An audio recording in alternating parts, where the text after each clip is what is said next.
Buenos dias, and welcome to my presentation on Chile. Chile is located in South America and is bordered by Peru, Bolivia, and Argentina. On the western coast, it's also bordered by the Pacific Ocean, and a small portion at the southern tip is bordered by the Atlantic Ocean. It's situated in an area known as the Ring of Fire, which is notorious for its volcanic activity. Chile is also the longest north to south running country in the world. And just for some sort of comparison, it's approximately 2 times the size of the state of Montana.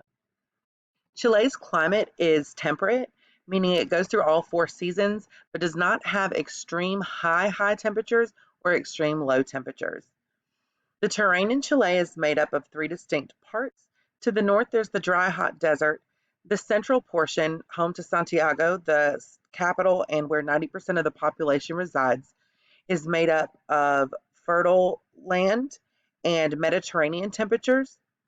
And then to the south is the area of the rugged Andes Mountains, which is cool and damp, and again, located in the southern portion of the country.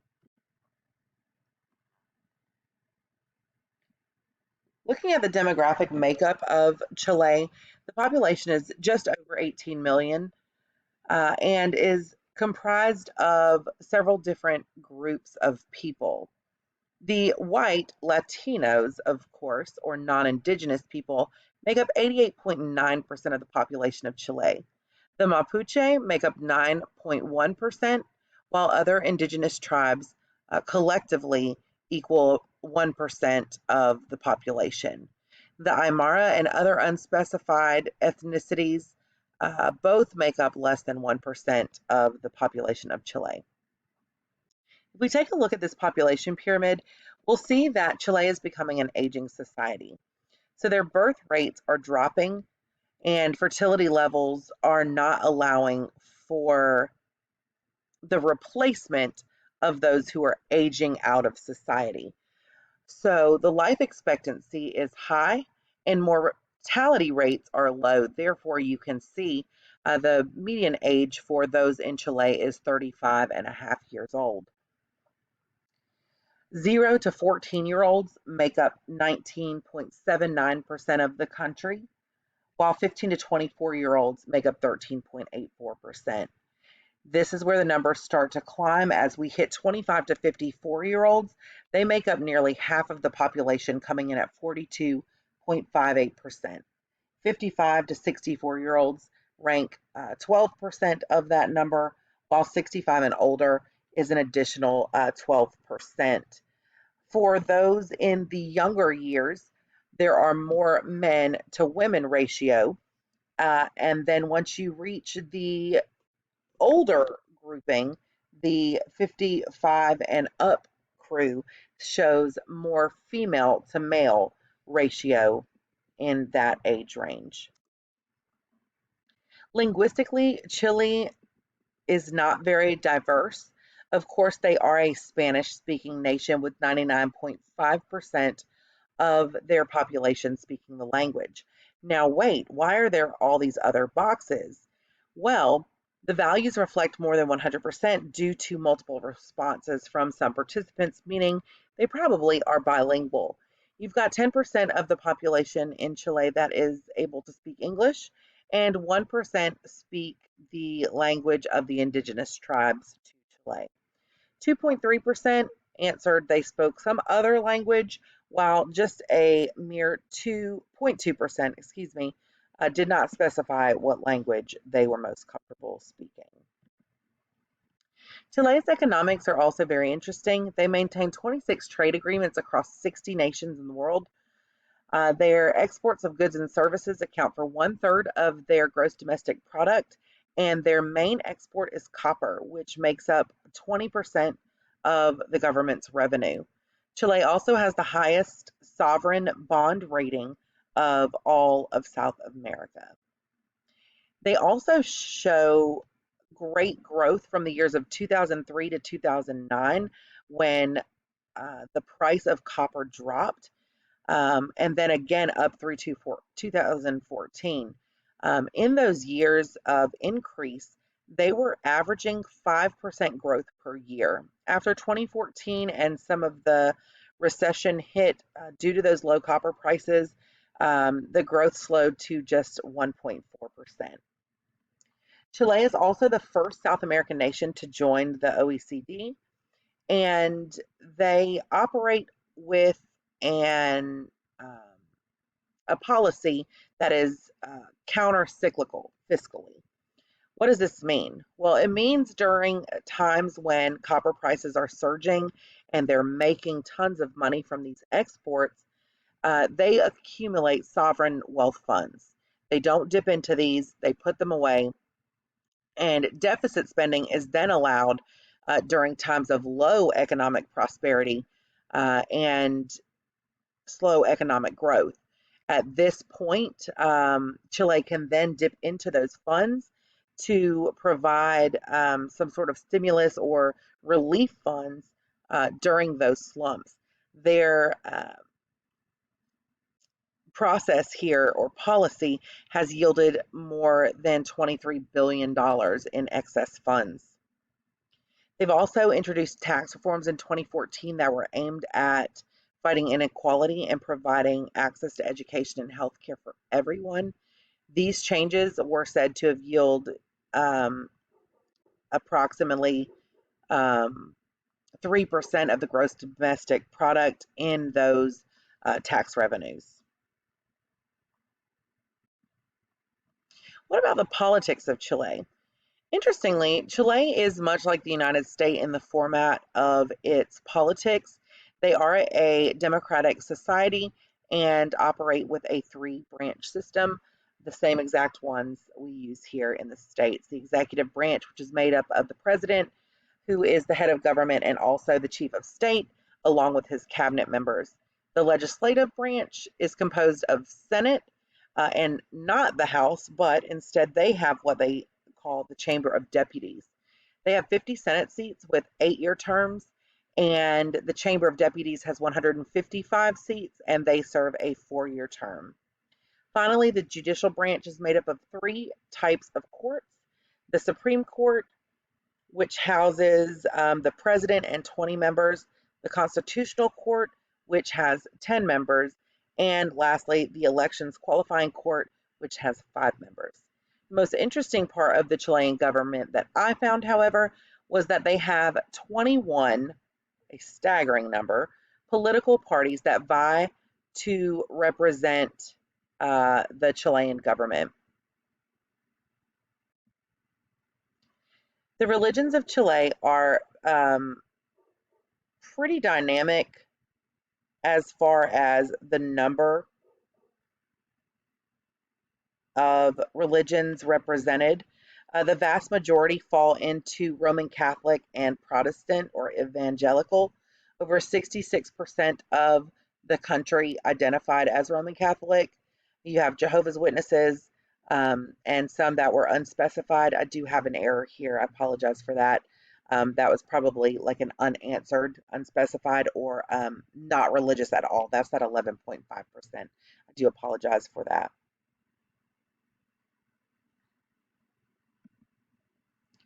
Moving on to the PISA scores, looking at Chile's reading rankings, I did want to provide not just last year's testing scores from 2018, but I wanted to give an overall picture of how Chile has performed throughout the years of their involvement with PISA.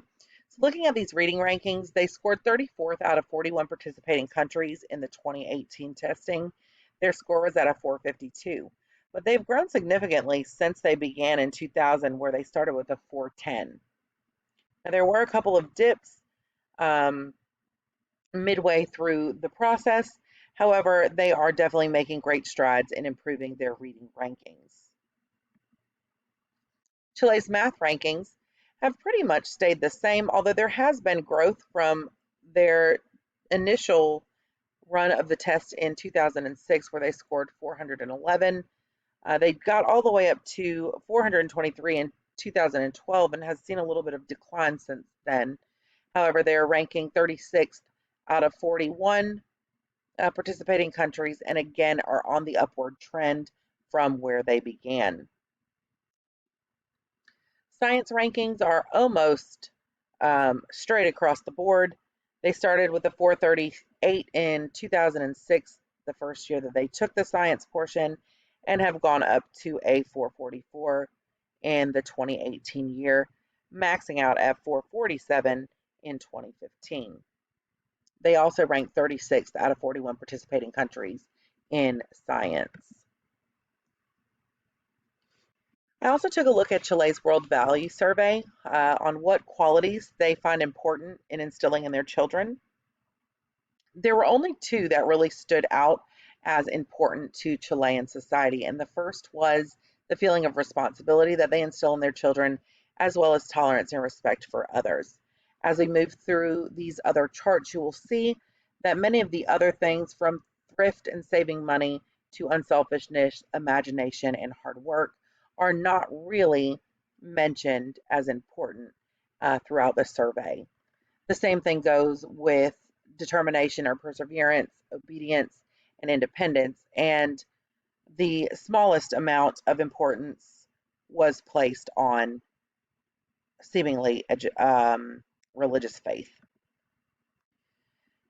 This chart shows Hofstede's cultural dimensions from power distance, individualism, uncertainty avoidance, masculinity, long term orientation, and indulgence, and where they scored on that uh, scale. Chile's score is lower than most other Latin American countries, but still on the upper portion of this scale. They do have rigid social classes, and status symbols still linger. So they understand that there are differences or differentials between the haves and the have nots, if you will. Chile is also on par with most of Latin America pertaining to individualism.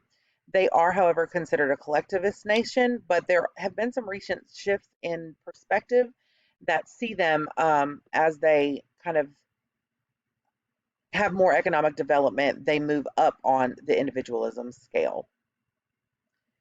For uncertainty avoidance, they're relatively high at 86%. They long for structure and rules.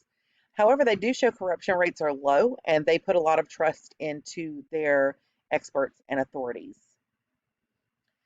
I was surprised to find that Chile is considered more feminine, as many Latin American countries are considered more masculine, but they are modest in their attitude and behavior. They're not arrogant. They look for acceptance. They're team players. They compromise and look for negotiations as a way to solve conflict. And there's a focus on well being rather than flaunting of status. Chile also is leery about change, major change in society. They do value their traditions and like to stick with that. They don't really look at investing in financial futures, which is interesting considering their $26 billion stock fund, um, but rather look at achieving quick results and instant gratification, which then, of course, explains why they are also high on the indulgence list. They are cognizant of their desires to have fun, to enjoy life, and place value on leisure time. Therefore, they spend their money freely and with less restraint than other nations, and are considered very optimistic and have very positive attitudes. So, Chile in a nutshell: Roman Catholic, South American, white Latino, democratic, coastal nation. They struggle with low scores in major academic areas and lead me to the assumption that quality education is lacking. My assumption would be due to the nature of Chileans. The purpose of schooling is fairness, that they want to provide all children with an opportunity for success despite their circumstances. Looking at the similarities and differences, we both have a three-branch democracy. There's various types of terrain and threats of natural disasters, face issues with access to quality education, and we're both involved in the OECD and participate in PISA. They, however, operate on a market-driven economy. The U.S. is much larger. There's a larger mix of ethnicities and races, cultures, and language present in the United States. Um, they consistently perform lower than the United States in PISA scores. So those are just a couple of the differences. I wanted to get to a couple of questions I had. Um, One being how much emphasis is put on post-secondary education in a trade-driven society. How many of these 21 political parties